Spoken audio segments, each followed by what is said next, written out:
Sejam todos bem-vindos. A gente vai inaugurar o nosso palco Ideas to Move, primeiro dia. Para quem não conhece, a Ideas to Move é a editoria de tendências e futuros da ClearSale, onde a gente move ideias do futuro para o presente. Muitas vezes o futuro parece um lugar distante, mas não significa que a gente não possa explorar. E aqui na ClearSale a gente acredita que o futuro começa com uma boa conversa, então vamos conversar bastante hoje. O primeiro tema é um tema que a ClearSale, a gente estuda todo dia, Queiroz, que diga, identidade digital descentralizada. Então a gente começa com o painel Mundo Sem Senha, uma realidade não muito distante. Eu vou ler a descrição rápida aqui para vocês. Estamos próximos de viver num mundo onde a senha não será mais necessária, a autenticação será invisível e a experiência incrível. Será o fim dos logins infinitos? Por favor, né? Como facilitar a autenticação e aumentar a segurança? Vamos descobrir juntos, conversando com pessoas especialistas de tecnologia que estão desenvolvendo novas formas de ser, existir, pagar contas e também comprar. Passo a palavra para o Felipe Tillian. Bom dia, pessoal. Dani, obrigado demais. Obrigado pelo convite, é uma honra estar aqui fazendo a mediação desse debate. Pessoal, eu sou Felipe Tillian, sou jornalista lá no time da ClearSale. A gente fica dentro do time de marketing e comunicação, a minha caixinha mais especificamente PR e conteúdo, e às vezes aqui ajudando, mediando painéis, apresentando podcasts. Enfim, um prazer enorme estar aqui. Bom dia a todos, bom ter vocês. Vou apresentar aqui os nossos convidados e deixar com que eles falem um pouquinho sobre a carreira deles. Vou começar pelo Fernando Marino, que é gerente de produtos blockchain no CPQD ID. Né? Não é isso, Fernando? Por favor, vou pedir para você se apresentar rapidinho para o pessoal e aí depois eu apresento o Queiroz. Obrigado pela presença aqui com a gente. Eu que agradeço, Felipe. Muito obrigado. Obrigado, ClearSale, pelo convite, aos que estão aqui conosco. Bom, pessoal, eu trabalho no CPQD desde 2014 e sempre trabalhei em projetos de inovação. Tá? Então, sempre também ligados aí com questão de identidade, biometria de voz. E a partir de 2017, a gente começou a estudar a utilização do blockchain, né, de tecnologias Web3, além da criptomoeda. E uma coisa que ficou evidente que poderia ser aplicada essa tecnologia era justamente a identidade digital, né, que é algo que está precisando de uma inovação disruptiva há muito tempo. Então, desde 2017 nós estamos trabalhando com isso, participei de vários laboratórios de inovação financeira tecnológica, o LIFT, do Banco Central. A primeira implementação de uma solução de identidade digital descentralizada dessa natureza foi em 2019 dentro de um LIFT, lá no Banco Central. E agora a gente está vendo um potencial enorme da utilização dessa tecnologia, desse conceito, aqui dentro do varejo, do e-commerce digital. É isso. Boa, Fernando. Obrigado. Vou apresentar agora meu grande amigo Marcelo Queiroz, parceiro de um monte de conteúdos. O Queiroz é head da nossa BU de New Ventures, né, novos negócios e estratégia de mercado. Queiroz, fala um pouquinho da sua carreira, faz uma breve apresentação. Se quiser já fazer uma breve introdução ao tema, também fica à vontade. Obrigado, Felipe. Obrigado, Fernando. Estão me escutando? Estão, né? Obrigado a todo mundo que está aqui. Bom, meu nome é Marcelo Queiroz, mais conhecido como Queiroz. Eu sou head de estratégia de novos negócios na ClearSale, em especial responsável que a gente chama de tese de Embedded Finance dentro da unidade de New Ventures.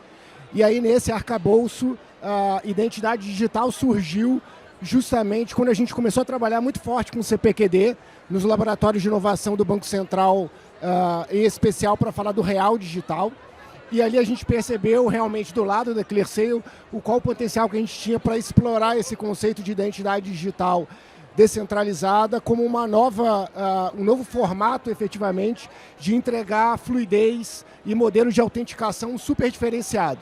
Não somente para esse mundo novo tokenizado, mas para o mundo real hoje. Inclusive para o varejo, que tem um problema gigantesco, que a gente pode falar um pouquinho mais sobre isso. Então, acho que é isso. Não vou gastar muito tempo aqui, acho que é bom a gente ir trocando e falando de alguns assuntos que são super interessantes. Acho que o Felipe vai dar alguns contextos aqui para ajudar a gente nessa troca. Perfeito, Queiroz, obrigado. A gente vai ter que ficar revezando o microfone aqui, não temos um terceiro, mas a gente dá um jeito. Pessoal, eu vou abrir o nosso bate-papo aqui, eu acho que tem uma pergunta que ela é quase que óbvia nesse tema, né? Qual que é a diferença de uma identidade digital centralizada para uma identidade digital descentralizada? Vou começar aqui então. Bom, gente, a principal diferença, apesar de toda a tecnologia, né, e tudo que carrega nisso, que é bastante diferente da qual nós fazemos, né, atualmente, mas é a naturalidade, torna a identidade mais natural. Olha que esquisito, hoje no mundo digital, primeiro, quando a gente vai fazer uma compra, fazer algo, eu tenho que me cadastrar. Todas as vezes eu tenho que me cadastrar. É como se na vida real, quando eu fosse entrar num supermercado, eu tivesse que preencher um cadastro e falar uma senha para o segurança. Ó, minha senha é essa, o cara me deixa entrar. É estranho, tá? Não é natural. Por que não é natural? Porque a nossa identidade não fica conosco. Então a principal diferença da identidade descentralizada é que ela deixa de ficar com o meu provedor de serviço, que está provendo serviço para mim, ela passa a ser carregada comigo. E eu consigo utilizar e reutilizar diversas vezes onde eu quero utilizar essa identidade. Essa é a principal diferença. Um outro exemplo, é como se para cada país que nós fôssemos visitar, a gente tivesse que criar um passaporte específico para aquele país e o nosso passaporte ficasse retido com aquele país. E aí quando eu quero visitar, eu tenho que pedir o passaporte, colocando uma senha, um segredo, para poder usar aquele passaporte e entrar. Não é o correto, não é assim que o mundo real funciona e não é assim que o mundo digital deveria funcionar. Essa é a principal diferença entre a identidade centralizada que a gente usa hoje, né, que não fica conosco, eu não tenho uma identidade, para a descentralizada que eu possa carregá-la comigo. Boa. Eu acho que para ajudar todo mundo aqui a pensar nisso, pensa o seguinte, todo mundo aqui provavelmente está com uma carteira e você tem um documento com foto na sua carteira, provavelmente a CNH ou algum outro documento. Você usa esse documento normalmente para chegar em algum lugar, você mostra esse documento, se captura às vezes sua foto, você vai lá e faz um cadastro. Quando você vai para o mundo online, como o Fernando comentou, você provavelmente você tem cadastros e provavelmente não lembram a senha ou usam a mesma senha que não deveriam, em vários cadastros diferentes, em dezenas de sites ou ambientes diferentes. Agora imagine o seguinte, ao invés de você ter uma carteira, onde está o seu documento, você usa esse dispositivo, que é o dispositivo que 80% das pessoas no Brasil fazem pagamentos digitais hoje, de acordo com o relatório do Banco Central da semana passada. Bom, se 80% das pessoas usam, por que vocês usam? Alguém aqui lembra de ter ido num banco? Qual foi a última vez que vocês foram no banco para fazer um cadastro, para fazer alguma coisa? Não, vocês fazem tudo aqui. Vocês fazem tudo online. Só que toda a parte de identidade, ela não está nesse formato. Você até entra por esse dispositivo, mas você entra no ambiente e coloca um cadastro. Agora imagina que o seu cadastro, a sua identidade, ela está sobre a sua posse dentro de um dispositivo digital como o celular. Isso é identidade digital descentralizada. Você emite uma credencial, ou seja, um documento como se fosse a sua CNH e armazena ela no seu dispositivo e está sob o seu controle. E a partir disso, você utiliza de forma interoperável, ou seja, a mesma credencial que está no dispositivo em qualquer ambiente. Quer seja para você fazer um cadastro em um varejista online, quer seja no checkout desse varejista online ou em qualquer outro ambiente, até mesmo, por exemplo, na entrada aqui da Vetex. Ao invés de você mostrou o quê? Um QR Code, um documento. Se alguém pedisse um documento, você entregava de forma digital uma credencial que referencia que você é você mesmo. E esse documento é seu. Isso é identidade digital descentralizada. Obrigado, Queiroz. Aliás, obrigado, Queiroz e Fernando, porque tem uma coisa que eu acho muito legal quando vocês falam, que é a forma como a gente consegue tornar tangível, né, esses exemplos, como a gente consegue entender a aplicação prática no dia a dia. Só que ao mesmo tempo é um pouco difícil a gente não entrar no techniquez, né? Talvez a gente possa tentar, que vou até lançar esse desafio, da gente falar dessa parte um pouco mais técnica, sem ser tão techniquez. Complicado, mas acho que vocês conseguem. Vou tentar. E a próxima pergunta passa um pouco por isso. Eu vou começar com você, Fernando. Como é que é a tecnologia dessa identidade digital descentralizada? Tá vendo? Eu falei que era desafio. Mas fica tranquilo, eu não vou te dar nota. Faça seu melhor. Como é que ela começa? Por onde que ela passa? Como é que ela termina? Como é que funciona? Porque eu, por exemplo, leigo, que sou no assunto, eu vendo aqui vocês falando, eu acho brilhante as aplicações, a forma didática como vocês falam. Mas eu não sei se imediatamente eu consigo remeter toda a parte tecnológica que está por trás disso e entender como isso funciona. Se vocês conseguirem traduzir isso um pouquinho para a gente, por favor. Tá, legal. Vamos tentar. Vamos lá. Bom, o que acontece, pessoal?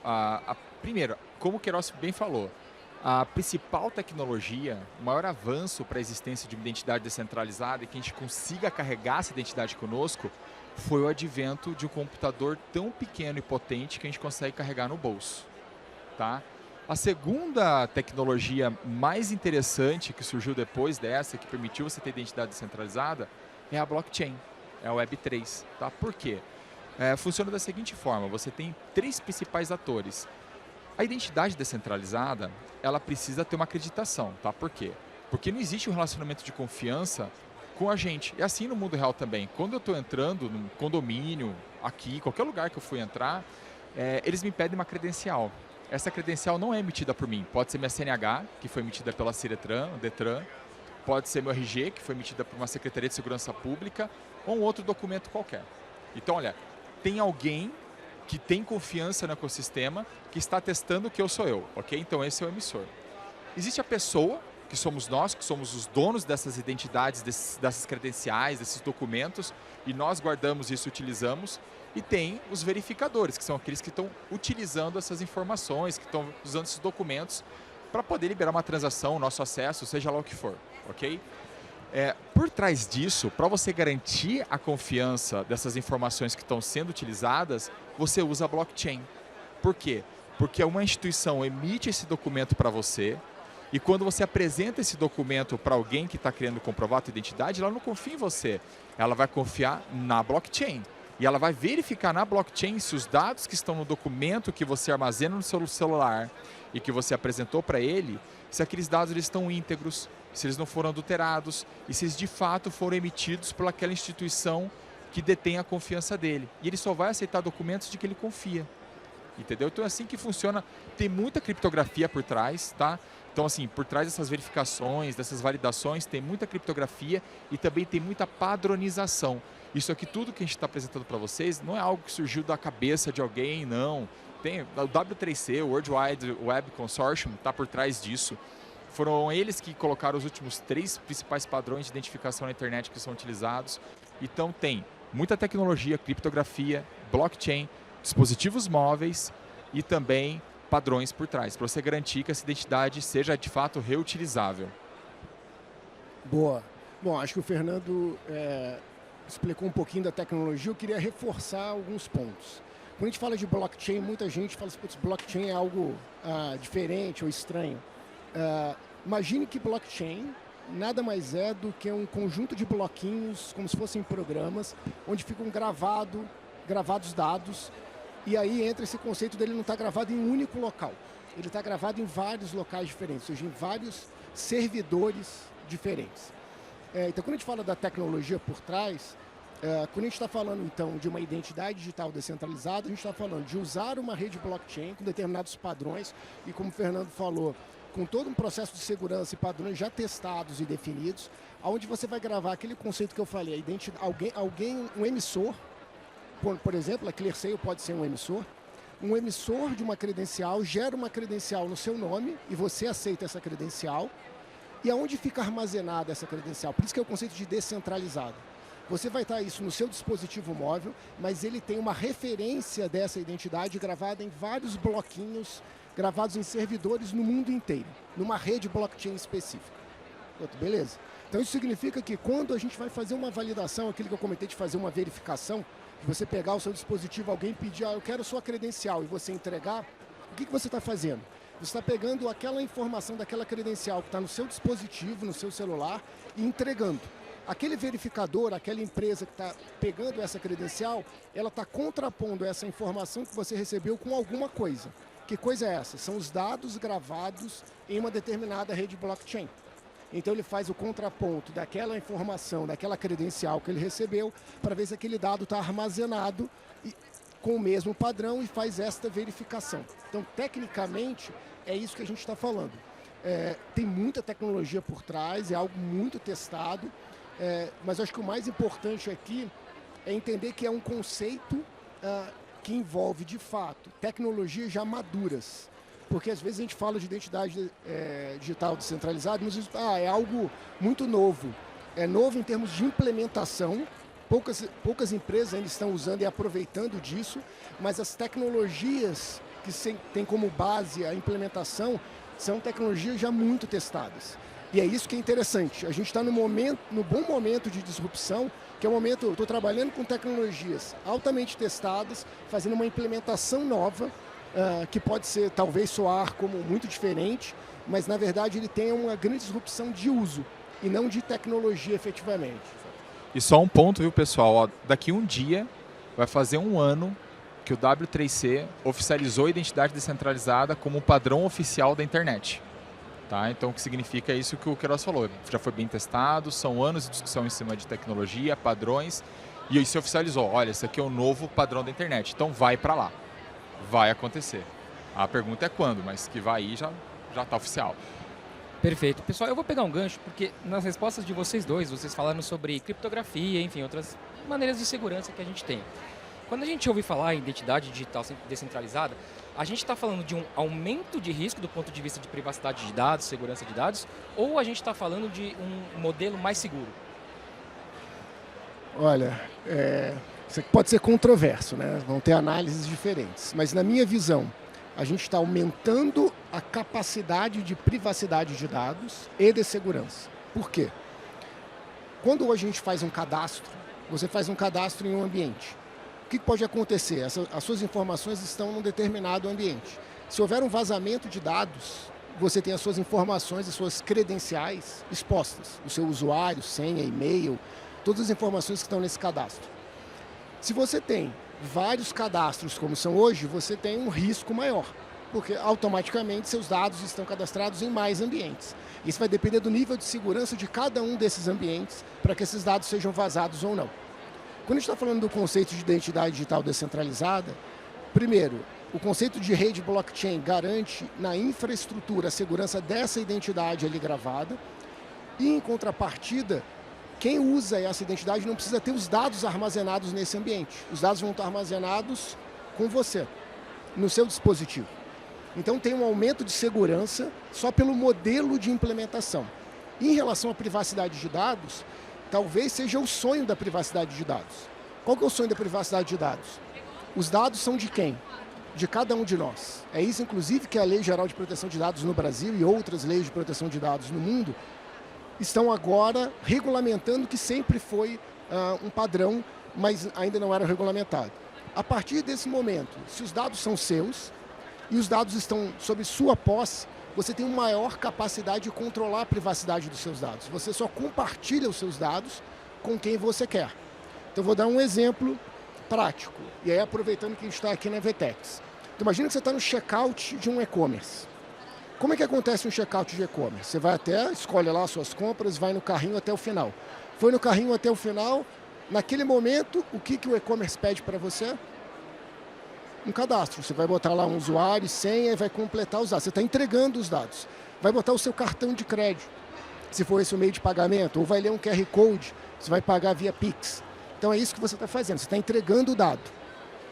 E sem perceber, você está entregando uma série de informações. Esse processo ele não é tão transparente em relação à privacidade de dados. A gente está entregando uma série de dados que vão ser utilizados naquele contexto. Agora imagina que ao invés de fazer isso, a gente está usando já, e já virou um padrão, ou alguns já começam a usar esse novo padrão, de usar a identidade digital descentralizada. O que vai acontecer na prática? Você chega no checkout do e-commerce, ao invés de pedir um usuário e senha, aparece um QR Code. Um QR Code. Você pega o seu celular, abre a sua wallet, onde você tem a sua identidade digital descentralizada armazenada, e você lê esse QR Code.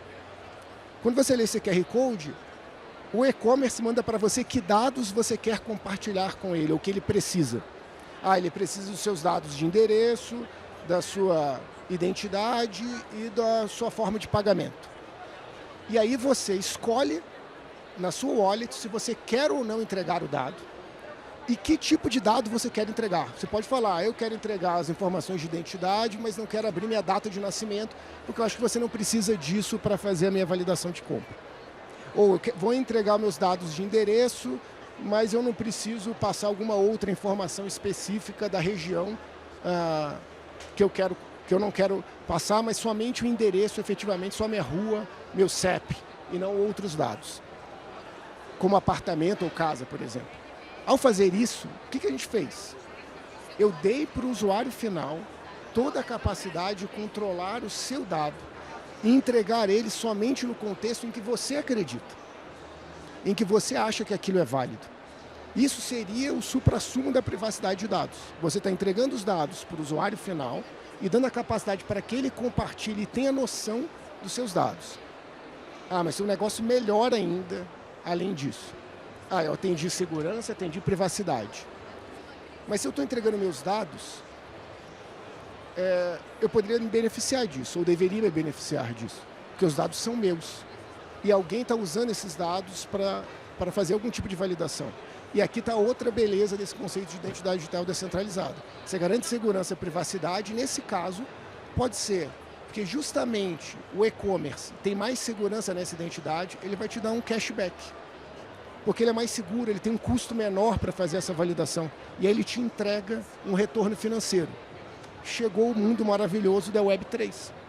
Web3 é isso, entregue os dados para os proprietários dele e monetize todo mundo que está dentro do ecossistema.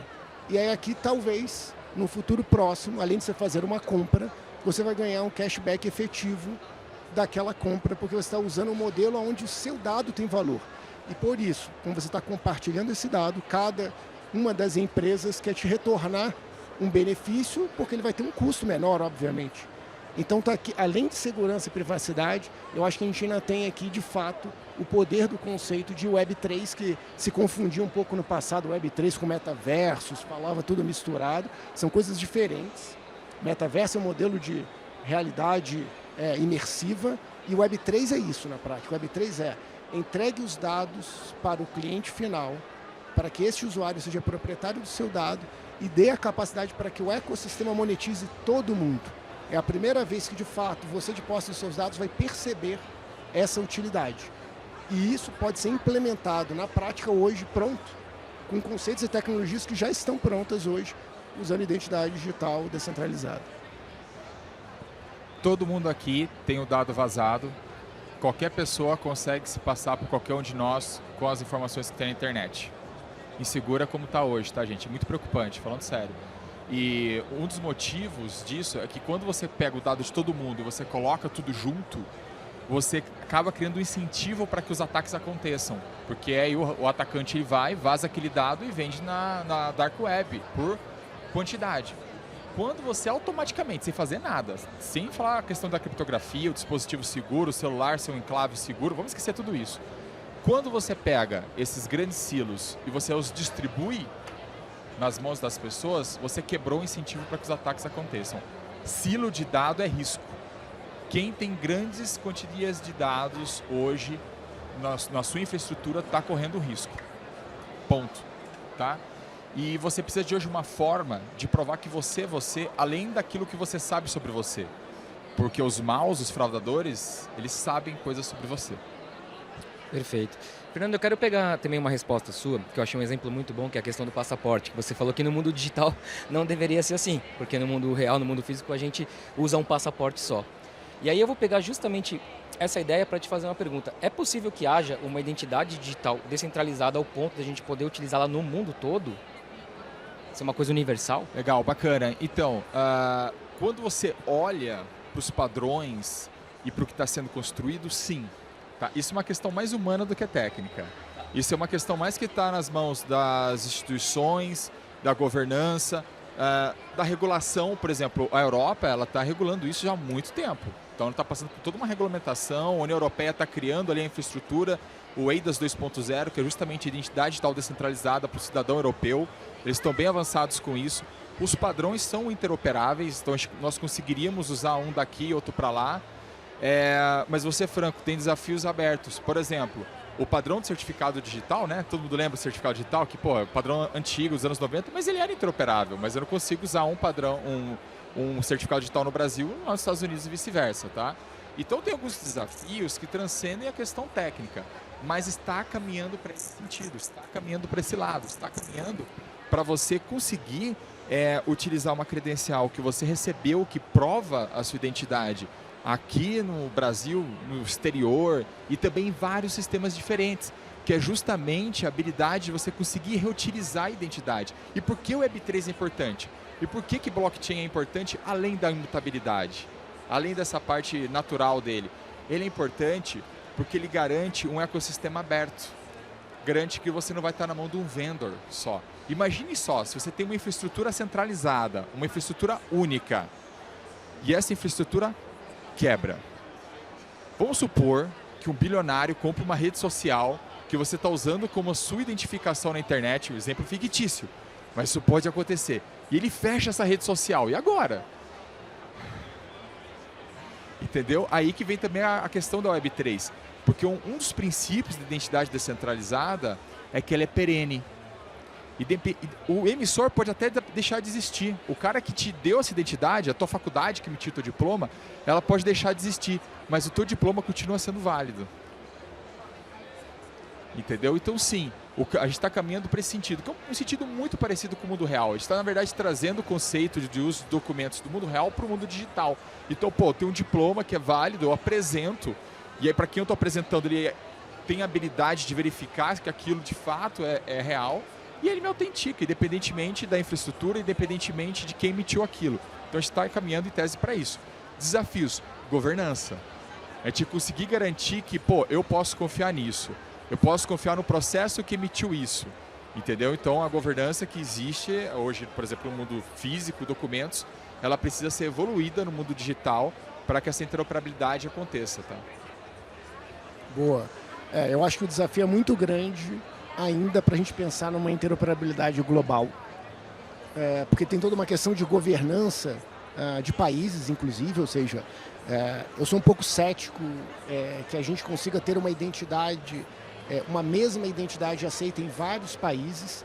Tem uma questão de legitimidade, de cidadania, de soberania nacional. Então acho que tem essa questão de soberania nacional em cada país, talvez seja um embate em termos de governança.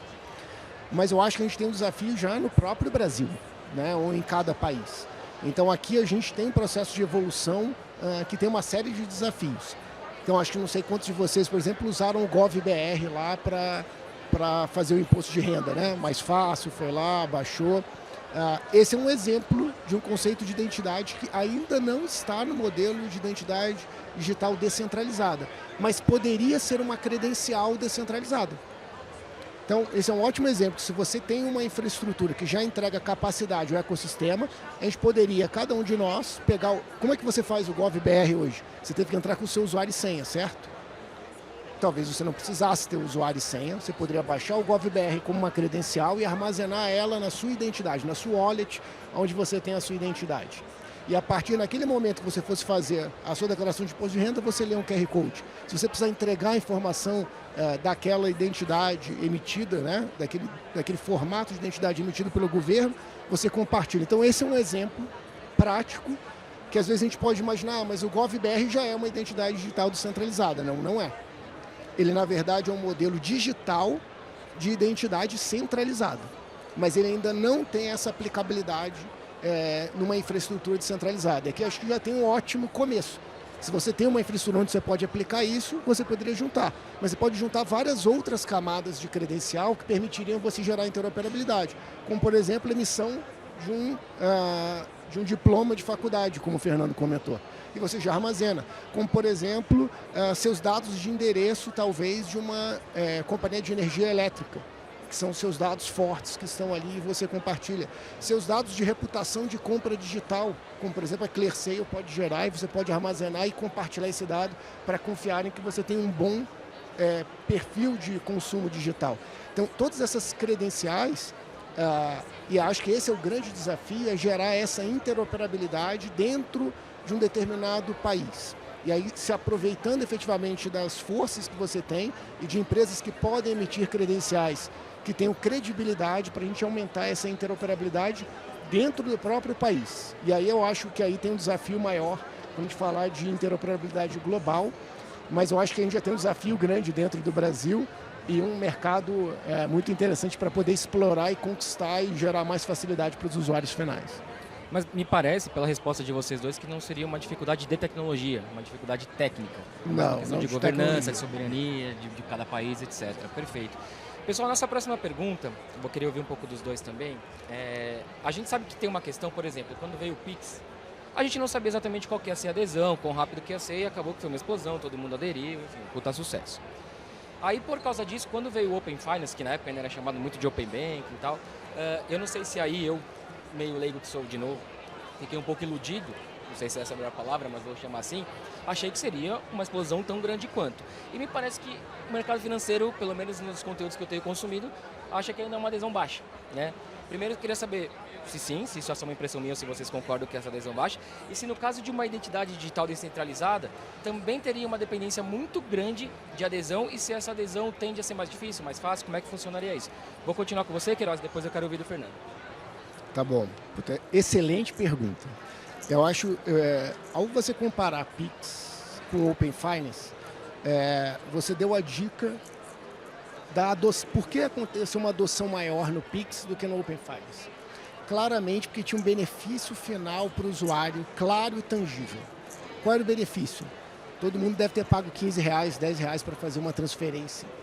O pessoal que fazia venda informal, por exemplo, na praia, tinha um custo gigantesco, ou tinha que receber em dinheiro, ou mesmo quando tinha uma maquininha, tinha um custo naquela maquininha. Então, qual que era o benefício tangível e muito prático para o usuário? Redução de custo e facilidade. No caso, o usuário que fazia uma transferência em TED passou a fazer de Pix. E aquele vendedor da praia, por exemplo, que vendia coco, começou a receber em Pix. Ele recebe como pessoa física. Qual é o custo dele? Zero. Zero. É muito melhor ele receber uma transação de Pix ou com uma máquina. Mesmo que seja aquela maquininha menor, ele paga ali 2,5%, 3%, 5%. Ele perde naquela transação. Então, o benefício claro, a tecnologia simples e o benefício claro. Qual é a questão do Open Finance? O benefício não estava claro para o usuário final. Ele não era tangível para o usuário final. Pode ser que muitos de vocês nem entendam ainda qual é o benefício do Open Finance. Talvez, eu tenho que entrar no aplicativo e dar consentimento dos meus dados. Então, olha só, a forma como ele foi introduzido o Open Finance era explicando o processo e não o benefício final. E o benefício final seria, você tem um financiamento imobiliário, você quer uma taxa menor do que você tem? Esse era o benefício final. Você tem um processo para facilitar pagamento, que é lá o ITP. Então, mas você tem que explicar isso. Você faz um pagamento mais fácil usando o Pix do que lendo um QR Code. Então, você precisa explicar o benefício final. Então, acho que o grande ponto da identidade digital descentralizada, em termos de adoção, será esse formato. Eu acho que a gente tem um pouco desse desafio, porque a gente está abraçando essa causa, é conseguir explicar isso para os usuários finais, conseguir tangibilizar isso na prática. Então, na prática, se eu fosse explicar para fortalecer a adoção, para que tenha adoção, acho que esse exemplo prático. Você acha que pagar lendo um QR Code no checkout de um e-commerce, sem precisar preencher nenhum dado, com o dado sendo seu, e se você pagar neste formato, aquele e-commerce vai te devolver um percentual do valor que você está pagando por uma compra, isso é um benefício tangível? Se a gente conseguir explicar, por exemplo, dentro de um ecossistema de varejo, esse benefício, a gente vai estar tangibilizando, então, para aquele usuário final, a capacidade que a identidade digital descentralizada, que talvez ele nem entenda que o nome é esse, seja um checkout inteligente, pagamento sem senha, nomes fáceis, é por isso que o Pix é muito fácil. O Pix é pagamento instantâneo eletrônico, chama Pix. Open Finance, ninguém nem entende o que é. Então, acho que a adoção vai depender muito deste formato. Eu acho que esse trabalho de educação, de explicar o modelo, é muito importante. Então, se o benefício for para o usuário final, ler um QR Code, pagar de uma forma super simples, sem precisar preencher nenhum dado, e ainda ter um benefício de um cashback financeiro, eu acho que a adoção tende a ser muito alta, porque você vai gerar uma comunicação fácil e um benefício claro para o usuário final. E aí, como identidade digital é algo novo, conceitualmente para o público geral, a gente precisa trabalhar nisso. Eu acho que trabalhar muito no benefício e conseguir explicar o benefício para fortalecer a adoção. Eu concordo com tudo que o Queiroz falou, e rapidamente, uma coisa que eu acho que é importante é a questão do hábito, da cultura. Aqui o brasileiro ele tá sofrendo muita fricção. A gente percebe na taxa de abandono de carrinhos, a quantidade de carrinhos que são abandonados justamente por causa de dados, ter que preencher muito formulário, o cara perde impulso, ele abandona a compra, tá? A identidade centralizada, ela fortalece isso. E isso é uma coisa que quase todo brasileiro já passou. Quase todo brasileiro fez uma compra online, ele usa alguma plataforma para comprar, então está no hábito dele. Aqui nós nunca tivemos o hábito da gente tentar portar o nosso cadastro positivo. Olha só, por exemplo, vou pegar um exemplo lá de fora, Estados Unidos. É muito comum um cara ir de um banco para outro, olha meu score, como o meu score é bom. Quais são os benefícios que você me dá se eu trouxer esse score para você? Vai ser uma taxa menor, vai ser um limite maior? O que você vai me beneficiar se eu trouxer esse score para cá? Então lá o Open Finance talvez tivesse pegado melhor, porque já está na cultura do cara do dia a dia. Aqui no nosso não. O hábito o meu score é negativo.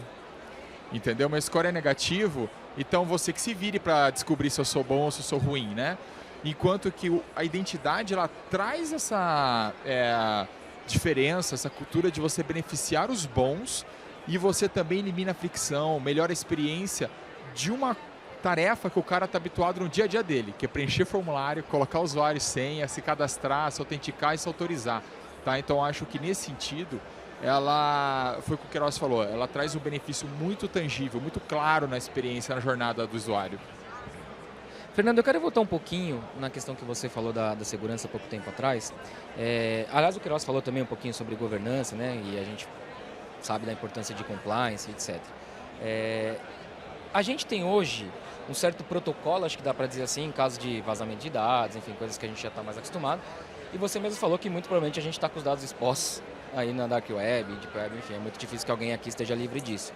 Há algum tipo, você pode falar depois também, Queiroz, por favor, quero te ouvir, algum tipo de questão específica na questão da identidade digital descentralizada, para o caso de um roubo de identidade, para o caso de um grande vazamento de dados, ou é basicamente a mesma questão, é basicamente a mesma tecnologia, o mesmo protocolo, o mesmo compliance, a mesma governança, ou tem algo específico? Tá, legal. Bom, vamos lá. O vazamento de dados da identidade descentralizada, ela já é muito mais complexo do que um silo convencional, porque eu teria que invadir um dispositivo, um celular de alguém, e isso já requer assim, um esforço muito maior, um custo maior do que fazer um ataque, por exemplo, para o próprio silo, para vazar uma identidade. Então eu não tenho esse incentivo. Mas a gente sabe que tem pessoas politicamente expostas que eventualmente elas sofram um ataque desses para vazar aquela identidade, né, aquelas informações específicas. Quando isso acontece, existem mecanismos de defesa na própria blockchain para proteger o ecossistema que aqueles dados, aquelas credenciais que foram expostas, elas são revogadas. Um exemplo que eu dou aqui, vamos supor que eu estou aqui no evento, deixei meu celular ali, perdi meu celular. Perdi meu celular no evento. Não perca o seu celular. Quando acontece isso, tem mecanismos para você conseguir se defender. Na própria blockchain você fala, olha, aquele dispositivo não responde mais por mim. Aquela credencial não responde mais por mim. Quando você faz isso, você cria um mecanismo de eventos em que todos os participantes desse ecossistema que estavam usando aquela tua identidade para te autenticar, para te registrar, todos eles estão avisados disso, estão protegidos. Então você cria um efeito de rede. E isso é muito bacana, né? Porque isso, na verdade, é um conceito dos fraudadores, cara. É o conceito dos fraudadores. Os fraudadores criam um efeito de redes, né? Eles veem uma fraude que dá certo e vão começando a propagar, praticam aqui, praticam ali e vão propagando essa fraude no efeito de rede. Aqui, nós nos defendemos no efeito de rede. Então, se aquela identidade ela foi vazada, ela foi exposta, o dispositivo onde estava aquela identidade ele foi roubado, foi perdido, a blockchain ela registra que isso está acontecendo e, por ser descentralizada, todo o ecossistema está protegido. Tá? Então, acho que você não dispensa toda a questão de compliance, você não dispensa toda a boa prática da LGPD, tá? De que quando ocorre um vazamento de dados, mas você coloca uma camada extra de proteção para que aqueles dados não sejam utilizados de uma forma indevida. Porque agora, além de usar o dado, você tem que provar que aquele dado é teu. Então você gera provas. Entendeu? Então não basta mais você ter o dado. Igual hoje. Hoje basta você ter o dado e um pouquinho de criatividade. Entendeu? E falta de caráter. Você consegue se passar para outra pessoa.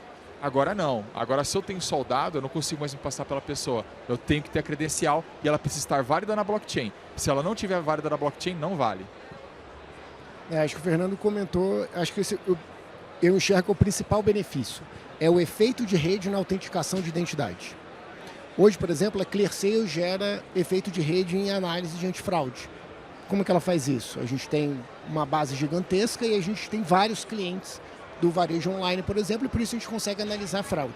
Mas eu estou analisando o contexto dos dados. A gente não está analisando a identidade, a autenticação da identidade. Quando a gente usa esse modelo de identidade digital descentralizada, a gente gera a capacidade de autenticação com modelo de efeito de rede. Eu acho que esse é um dos grandes benefícios. Eu imagino que todo varejo usasse a tecnologia de identidade digital descentralizada. Se a gente identifica um vazamento, a gente revoga aquela credencial. Ao revogar aquela credencial naquele momento, todo o ecossistema é beneficiado. Porque se aquele fraudador usou, pegou aquele dado, ele não vai conseguir, depois de revogado, usar aquela informação em nenhum outro lugar. Vai ter que ser emitida uma nova credencial. Então, esse poder de geração de efeito de rede na autenticação de identidade é algo que somente um modelo de identidade digital descentralizada consegue entregar. Bacana, gente. Eu quero entrar um pouquinho no assunto real digital. Eu quero saber primeiro do Queiroz, depois eu vou ouvir o Fernando também. O que há de relação entre identidade digital descentralizada e o real digital? Olha, isso a gente está aprendendo ainda. Bom, o real digital é muito novo, né? Acho que, não sei se todo mundo está acompanhando. É o modelo de criar uma economia tokenizada. Tá? A gente teve o prazer de estar trabalhando junto com o CPQD desde a primeira fase do Real Digital. Então a gente participou na primeira fase, onde estava testando casos de uso, e agora a gente entrou na segunda fase de testes do Real Digital. Na minha visão, o modelo de identidade digital descentralizada, ou seja, esse modelo de utilizar a rede blockchain, né, usar DLT, para você armazenar as identidades e a partir disso conseguir ter um modelo melhor de autenticação, é o modelo ideal para você trabalhar em uma economia tokenizada. O que é uma economia tokenizada? É uma economia onde o dinheiro está tokenizado. Então, o real digital, na prática, não vai falar assim, mas o nosso dinheiro já é digital. Inclusive, o Banco Central provavelmente vai dar outro nome. Ele já falou que vai dar outro nome para real digital, provavelmente para tentar fazer o sucesso que ele fez com o Pix, ajudando a tangibilizar para todo mundo o que é um real digital. Mas na prática, o que é real digital? Todo mundo já tem dinheiro, hoje o dinheiro já é digital, né? Provavelmente vocês movimentam 95% do dinheiro de vocês de forma digital, não é sacando um dinheiro e pagando, né? Tendo o dinheiro em cash na mão. Então, hoje o dinheiro já é digital. A diferença do que está chamando de real digital é que, na verdade, é um real tokenizado, é um dinheiro tokenizado. O que é um dinheiro tokenizado? Eu pego o dinheiro digital, esse todo mundo está acostumado, que você transfere, e transforma isso num token. O que é um token? O token é uma representação de algo. Então, a representação do próprio dinheiro com o token. E esse token ele é um programa, na prática ele é um programa. Você escreve como vai funcionar o dinheiro. Então, um exemplo muito simples. Imagina lá, a gente teve a pandemia e teve lá a questão do auxílio emergencial. Imagina que o auxílio emergencial, a gente já tivesse o real digital, já tivesse a capacidade de tokenizar. Então eu entregava, alguém baixava o aplicativo lá, o Caixa Tem, e ao baixar o dinheiro, ele baixaria, na verdade, um token, um dinheiro programado. E ali estaria permitido que ele só sacasse 10% do valor, que ele só pagasse, se pudesse usar em supermercado, só pudesse usar em determinadas lojas. Você estava programando o dinheiro, ou seja, quando ele tentasse usar o dinheiro para fazer uma transação, ela validaria, deixa eu ver o KNAI dessa loja, e só aceitaria fazer a transação nesse contexto. Muito provavelmente reduziria muito questões de fraude e até de aplicação. Então, isso é o conceito de real tokenizado. Vamos tirar toda a tecnologia blockchain que tem por trás. O que a identidade digital conversa com isso? Tudo. Imagine que eu possa programar o dinheiro associado a uma identidade digital descentralizada. Já que ele é um token, já que aquele ativo financeiro ele é um programa, eu poderia ali dentro fazer uma chamada para fazer uma validação se aquela pessoa que está fazendo aquela transação tem, na verdade, efetivamente, uma credencial que habilite ela a fazer aquela transação. Isso escrito dentro do programa, você não precisa chamar mais nada, você não precisa chamar uma empresa para fazer essa validação. Isso já está escrito ali dentro do programa. É isso que a gente está testando, inclusive, ou pretende testar em mais detalhes nas próximas fases. Pegar esse conceito de identidade digital descentralizada, essas credenciais, e testar isso dentro de programas, ou seja, dentro de tokens, ou seja, dinheiro programável. Imagina você programar dentro do dinheiro uma validação de autenticação digital daquela identidade. Você só consegue fazer isso se você também estiver utilizando uma tecnologia em blockchain. E a identidade digital descentralizada é em blockchain. Tá? Então, acho que tem esta associação, que é algo que a gente ainda vai validar. E a gente não fez esse nível de teste, ainda não aconteceu. Vai acontecer agora nos próximos 18 meses, até o final de 2024. Aqui tem 2 pontos. Um dos principais interesses do Banco Central no piloto do Real Digital é você testar a privacidade. Porque eu tenho privacidade quando eu uso dinheiro, né? Eu estou usando dinheiro ali, tenho minha privacidade, né? Há séculos. E agora que é digital? E agora que está no blockchain? Né? E agora que eu posso programar no dinheiro? E, por exemplo, o case que ele pegou, que é o mercado secundário de título público federal, eu tenho que provar. Tem um cadastro na Selic para fazer essa transação. Mas eu não posso lá na rede ter um cadastro da Selic, porque isso é um dado pessoal, isso é um dado de um CPF. Né? Então a identidade descentralizada, ela casa muito bem, porque eu gero essas provas. Eu consigo gerar provas sem compartilhar o dado. Eu provo para o contrato inteligente que, olha, eu tenho um cadastro na Selic, ele está válido. Aí o contrato inteligente fala, beleza, então eu estou vendendo para o Queiroz. Fernando tem um cadastro na Selic que está válido.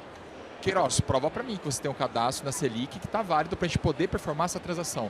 Essas provas elas são geradas, o contrato inteligente valida, a transação é executada, o Real Digital sai da minha carteira, vai para a carteira do Queiroz. A titularidade desse título público sai do meu nome, vai para o nome do Queiroz, sem expor nenhum dado pessoal. Tá? Então isso é uma tese, né, Queiroz? É uma hipótese ainda, a gente tem que validar, mas a gente já vê outros lugares do mundo utilizando também a mesma tecnologia, o mesmo padrão para validar isso. O JP Morgan, isso é público, tem um relatório muito legal que eles fizeram. O JP Morgan, ele fez um piloto do dólar digital CBDC americano e fazendo uma transação de cross-border payment, que a dor ali, você não tem uma identidade conhecida nos dois lados da fronteira. E requer um monte de burocracia. E leva muito tempo para essa transação ser performada para validar ambas as identidades envolvidas naquela transação. Quando você usou identidade descentralizada, a performance disso foi muito mais rápida e casou muito bem com o CBDC. Tá? Então foi um exemplo de um piloto que foi usado identidade descentralizada com sucesso. Eu acho que só para reforçar, que eu acho que isso é importante, que a gente tem o desafio de tornar isso tangível para todo mundo. Então, nesse exemplo, não sei quantos vocês têm algum tipo de investimento, mas imagina que vocês têm um Tesouro Selic, algum investimento. Imagina que você fez a transferência do seu investimento para outra pessoa, sem precisar digitar usuário, senha, nenhuma validação, e tudo foi feito, programado e validado sem você perceber. Esse é o potencial do benefício de você usar a identidade digital descentralizada associada ao conceito de real digital. É você garantir a segurança de forma totalmente fluida, sem nem você perceber que você está fazendo essa validação. E melhor, sem compartilhar efetivamente todos os seus dados abertos. Isso é feito de forma programável e com esse conceito de credenciais fechadas. Então esse é o benefício na prática. A gente vai testar e validar isso tudo, mas esse é o grande potencial e por isso que a gente acredita que a identidade digital descentralizada é o melhor modelo para o real digital, ou seja, para o novo mundo da economia tokenizada. Pessoal, a gente tem 10 minutinhos ainda. Vocês têm alguma pergunta? Alguém quer fazer alguma?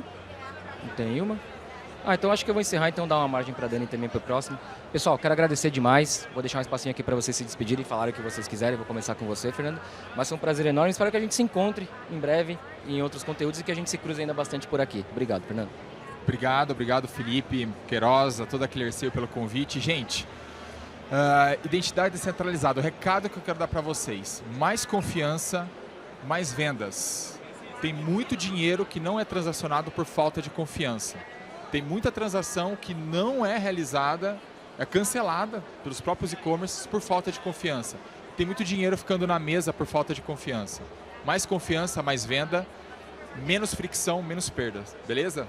Qualquer coisa, vem falar com a gente. Obrigado. Valeu, Fernando. Valeu, Felipe. Ótimo estar aqui. Sempre bom falar. É um assunto que eu gosto muito, então é um prazer. Mas acho que o recado final é identidade digital descentralizada não é mais o futuro, é o presente para trazer mais segurança, em especial aqui aproveitando o evento que a gente está, para o mundo de varejo online. Pensem nisso. Se você puder ter um QR Code no checkout, ler um QR Code passando uma identidade que é sua, sem compartilhar os seus dados, se isso é um benefício tangível ou não é um benefício tangível. E se, em especial, você puder receber um cashback neste momento, vocês adotariam ou não adotariam esse modelo de identidade?